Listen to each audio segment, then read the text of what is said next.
Hello guys, matanuding guitar player nga ulit. Ngayon, may share naman ako. Isa ding way ng, kasama din to sa way ng aking pagtugtog. And hopefully makatulong. And hindi ko na masyadong paliligoy-ligoyin, ano, without further intro. No? Ang isi-share ko ngayon is yung melodic minor scale. Okay? Meron na ako mga lumang videos regarding melodic minor scale. Pero ngayon, isi-share ko ng mas simple or mas mabilis, hopefully, and sana makatulong ito sa lahat, no? So, about sa melodic minor scale, unang-una nga pala sa lahat, kung hindi ka pa masyadong familiar sa melodic minor scale, ganito yung tunog niya, no? So, kunyari, nasa key of G tayo.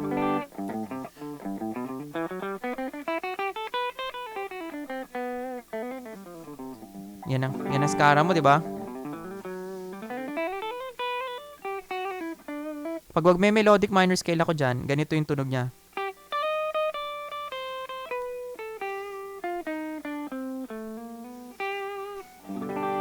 So, yun, no?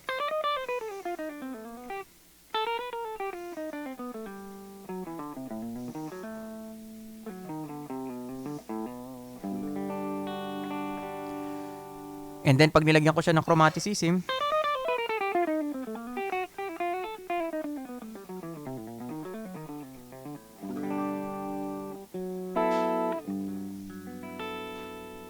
okay? So, yun ang melodic minor scale, no? Ginagawa ko yan madalas kapag ka nag improvise ako. And ngayon, isi-share ko kung paano siya ina-apply. Paano ko siya ina-apply. Hindi ko sinasabing ito lang yung tama, but then again, ito lang yung way na nag-work sa akin and sana makatulong, no? So, unang-una sa lahat, ano ba yung melodic minor scale? Isa siyang uri ng minor scale. Okay? Na ginagamit kapag ito lang yung isa sa mga application niya. Ginagamit siya kapag yung fourth chord ng song or ng key ay nag-minor. Kasi kadalasan yung fourth chord ng isang key or isang song, yung fourth chord hindi yan minor in nature. Kung napanood niyo yung video ko about sa do re mi of chords or major scale ng chords, no, parang ganun, family chords, about sa family chords, short video lang yun. Kung napanood niyo yun, guys, yung fourth chord is always a major chord. Okay, major or natural, hindi siya minor, no? So ano yung example ng fourth chord na nagma-minor? Bago ko may pakita yon, kailangan ipakita ko muna sa inyo ulit, recap lang, yung kung paano yung mga family chords ng isang key. Kunyari, nasa key of G tayo. Lahat ng family chords niyan, ganito. First chord is G, syempre, yan yung root note or G sustain, G major. Second, A minor. Third chord, B minor. Fourth chord, ayan, C major. Diba? Kita nyo, major siya, no? And then fifth chord, D. Sixth chord is E minor, which is natural minor or relative minor. No? And then, seventh, B diminished, and then balik sa, sorry, seven is F sharp, or F diminished, no? So, and then, F sharp pala. And then G. Okay? So, yung fourth chord na sinasabi ko pag nag-minor, dun natin pwedeng gamitin si melodic minor scale. Okay? So, yung fourth chord, kunyari key of G is, bibilang ka lang, 1, 2, 3, 4. Syempre, C yun. Pag yan nag-minor, kasi major yan pag yan nag-minor, dun mo siya pwedeng gamitan ng melodic minor scale.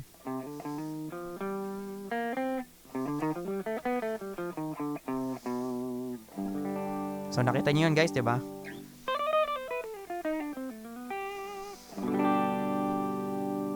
So, ano yung impact ng melodic minor scale sa playing natin? Nilalagyan niya ng konting mellow touch or melodic touch yung lines mo, no? Lalo na pag nag-minor yung fourth chord. May mga kanta kasi na ganito eh. Diba? G, tapos C, tapos pag biglang nagma-minor,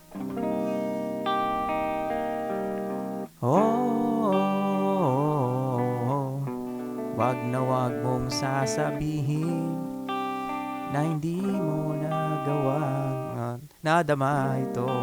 O diba, nag-minor instead na di mo na nag-minor, diba? Tapos balik na naman sa G. So yun, dun ginagamit yung melodic minor scale, or yung ako'y sa'yo, na ako'y sa'yo at ika'y akin lamang. Diba? Diba?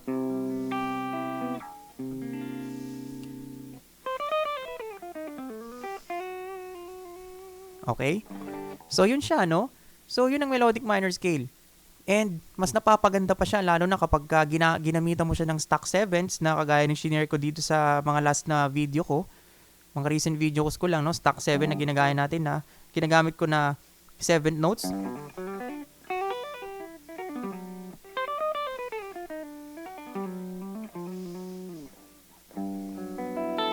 O, diba? So, maganda siya pakinggan. So, yun. Yung melodic minor scale, in combination with yung stock 7s na ginagawa ko, magandang kombinasyon siya. So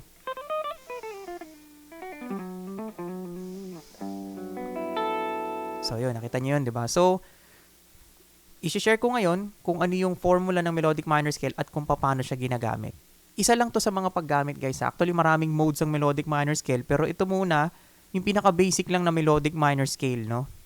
Para madali nating ma-apply. So once again, kagaya na sinabi ko kanina, pag nag-minor ang fourth chord ng song, so kailangan, unang-una sa lahat, aalamin mo kung ano yung fourth chord ng key or ng song na tinutugtog mo. Kunyari, ang kanta is, yung ako'y sa'yo, ikaw akin lamang. Kunyari, nasa key of G tayo instead na key of A, no?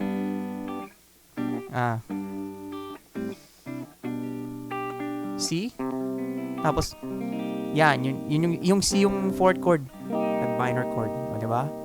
So, diyan ka lang gagamit ng melodic minor scale sa part na yan. And then, after nun, pagkatapos mo mag-melodic minor scale, balik ka na naman sa normal na skala ng G mo, which is, pwede mong gawin dun yung stock 7s. Okay? So, yung gano'n lang siya, guys. Pero, yun nga, i-share ko muna ngayon yung formula ng melodic minor scale. Pwede nyo naman itong i-search sa Google din. Yung melodic minor scale is major scale, basic lang, walang flats and sharps, maliban sa third note. Yun lang. So, paano yun?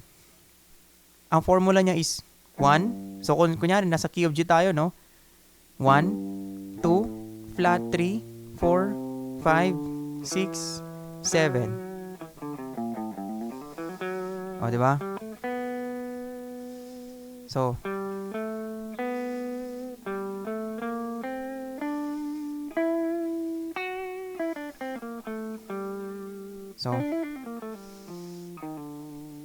So, ganun lang siya, no?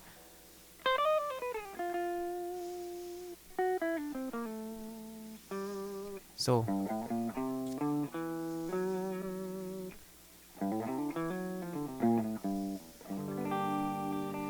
yun, no? Ang formula niya is 1, 2, flat 3, 4, 5, 6, 7. Dali lang, no, guys? Pero actually, may twist ng pag-apply niyan. Hindi porket key of G ka or key of C or key of F, yun na rin ang same na rin ng key ng melodic minor scale mo. Hindi ganun. No? Usually, kung ano yung key ng fourth chord mo, yun ang magiging key ng melodic minor scale mo. Kasi bakit? Yung melodic minor scale, medyo para sa akin, may pagka-specific na scale siya. Hindi siya ginagamit na scale sa buong kalahatan, hindi kagaya ng major scale na pwede mong gamitin sa lahat ng chords, pwede. Iibahin mo lang siya ng modes, hindi siya ganun. Kasi hindi lahat ng kanta, puro minor chords lang na, hindi lahat ng kanta, puro fourth chord na nagma-minor lang. Hindi ganun. Okay? Not unless meron kang gustong i-portray talaga, gaya nga na sinabi ko sa mga unang video, kung meron kang gustong i-portray na dissonance, yan, pwede mong gamitin si melodic minor scale, or kung talagang jazz player ka na may gusto kang palabasin na tunog, Yun, ibang ano naman yun. Ibang kaso naman yun. But then again, kung gusto mo ng normal use lang, ang melodic minor scale, ginagamit lang yan pag nag-minor ng fourth chord. Yun lang. And kung ano yung chord or note ng, or yung key ng fourth chord mo, or note ng fourth chord mo, yun ang magiging key ng melodic minor scale mo. So, kung ang fourth chord ng kanta natin na nasa key of G is C, and C minor yun, syempre, ang key ng melodic minor mo is C din, C melodic minor. So, magdo-do, re, mi ka dyan. 1, 2, 3, 4, 5, 6, 7. And ipa-flat mo yung 3. 1, 2, 3, 4, 5, C, 7, 6, 7.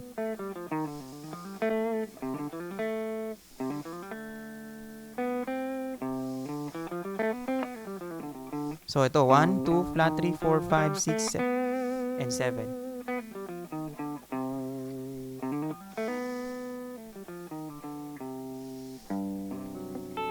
And, syempre, kapag ka nag-minor yung fourth chord na yon at ang melodic minor scale ka, dun sa key na yon ng fourth chord mo, hanggang pag natapos na yung fourth chord at bumalik na siya sa normal na chords, na family chords ng key, babalik ka na rin sa skala mo, which is yung normal na skala mo para sa key na yon. Kunyari, nasa key of G ka, and then syempre, ang melodic minor sa key of G is C melodic minor kasi nga C ang fourth chord nun.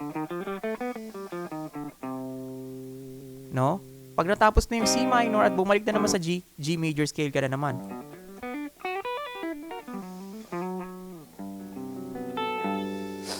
So, ganun lang siya, guys. Yung melodic minor scale, ano lang siya optional na scale lang. Pero, somehow, malaking difference kapag ka na-i-apply mo yan. Lalo na observant ka sa fourth chord na nagma-minor. No? Madali mo siyang maririnig yung fourth chord na minor. And once na-apply mo yung melodic minor scale, in combination dun sa may stock 7 sa shinare ko noon last time sa video,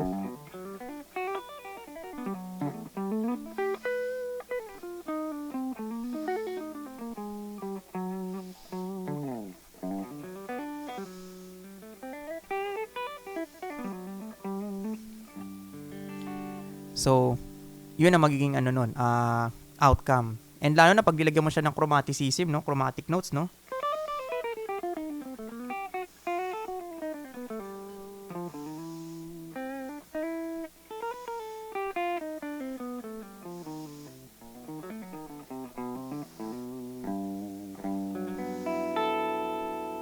So, yun.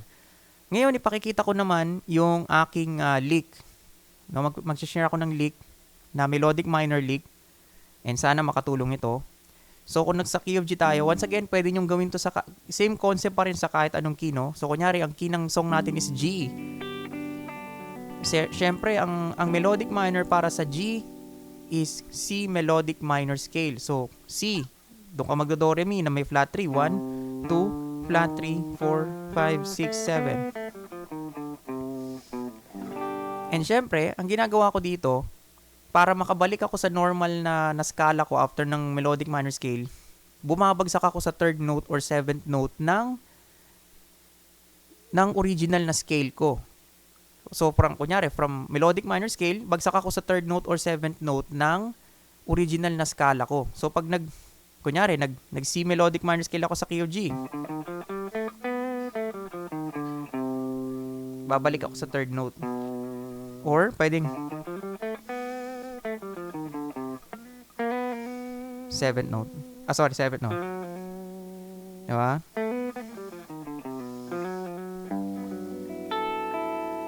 Bakit? Kasi yung, para sa akin, yung third note at saka seventh note, yan ang mga pinakamagandang gateway. Kung manggagaling ka sa mga chromaticism or melodic minor scale or kahit anong skala, yan ang magandang bagsakan na note.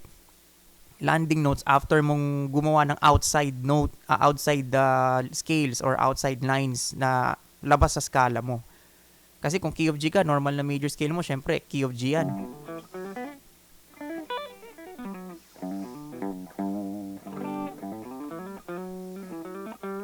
So, yan ang normal na skala mo, di ba? Kapag magbe-melodic minor ka, C melodic minor, O, 'di ba? Hindi masyadong maganda pag nag-octave ka or pag nag-fifth ka naman, hindi rin maganda. Kaya mas maganda yung third note. Third note, 'di ba? Or seventh note. Yan o, 1, 2, 3, 4, 5, 6, 7. And then 1, 2, 3. Yan yung mga notes na pinagbabagsakan. So, ganun din dito. Seventh note. Diba? Third note. So, pwede rin. Diba? Kung nakikita nyo sila Amiel San Pedro or mga ibang mga outside guitarist, gumagawa sila ng ganito. Melodic minor, diba? Chromatic line na. Kasi nga para mailand nila sa third note yung kanilang ending line galing sa outside lines nila. Kasi yung melodic minor scale considered as a medyo dissonant na yan eh. Not unless meron ka lang konting flat 6. Sa do re mi nag flat 6 ka, di pa masyadong dissonant yun. Medyo ano lang yun, compromise lang na consonants or ibang skala lang. Pero yung talagang dissonant na ibang skala na yung ginamit mo, kagaya ng melodic minor scale, specific na skala na yan, kailangan mo ng after ng chord na pinaggamitan yan, which is yung fourth chord, kailangan bumalik ka sa normal na skala mo, na original mo, which is kung key of G ka, edi G major scale yun, or kung G pentatonic, or 'di ba, kung whatever it is. So yun, so ngayon magpapakita ako ng lick, melodic minor lick. And i-end natin to sa, madalas ko siyang ini-end sa third note and seventh note. Okay? So ipapakita ko sa inyo. And sana makatulong ito guys, no? So ito siya. Sa key of G to, no? So C melodic minor scale tayo, 'di ba? So okay? So ang lick ko is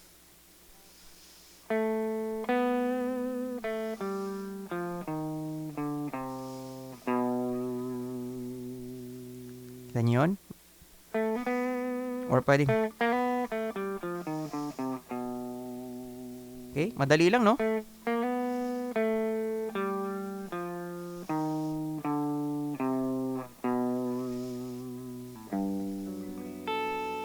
Kunin natin sa mataas.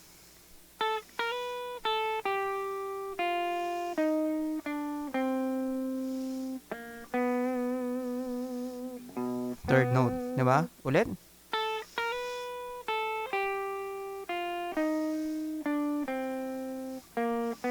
Or pwedeng straight na to.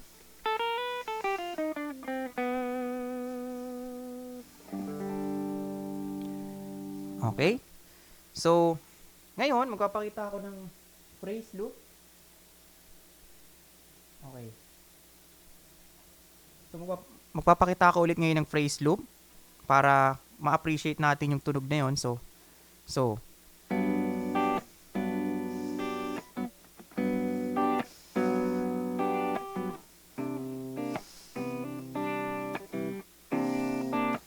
C minor, no?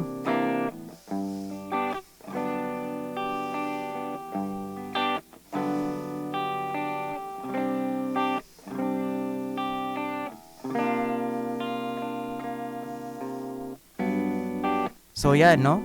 G major scale.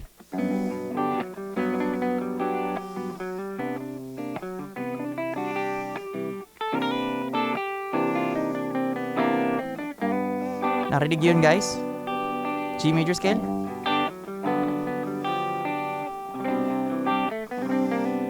Melodic.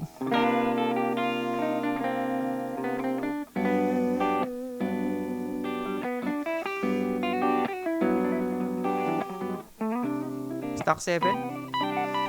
Melodic.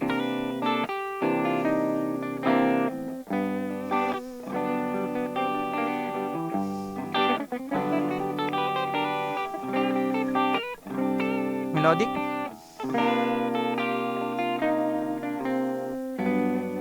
So ngayon lalagyan natin ng chromaticism.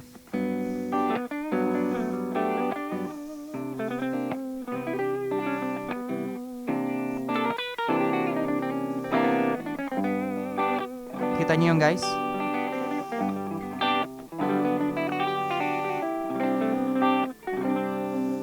Melodic.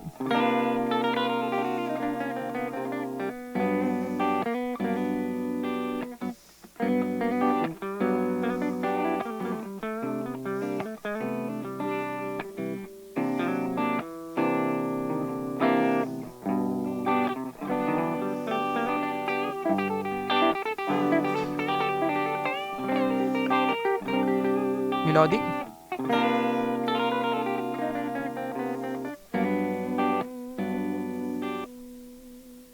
Okay, so yun lang siya guys, no? Melodic minor scale.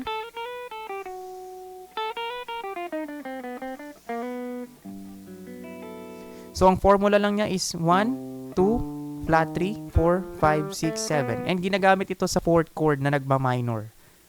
Hanapin nyo lang yung fourth chord na nagma-minor and kung ano yung chord na yun, kung ano yung note na yun na magiging key ng melodic minor scale nyo. And then after nyo mag-melodic minor scale, ugaliin yung bumalik sa normal na skala ninyo. So kailangan alam nyo yung pinaka-normal na skala nyo sa song na yun. Kasi sigurado, pag nag-minor ang fourth chord niyan, babalik yan sa normal na key after nung bar nung nag-minor na fourth chord na yun. So, maraming kantang ganyan. So, yun. Nakakatulong yun, guys. And mag-share pa ako ng iba. And hopefully, makatulong ito. Rock on, guys!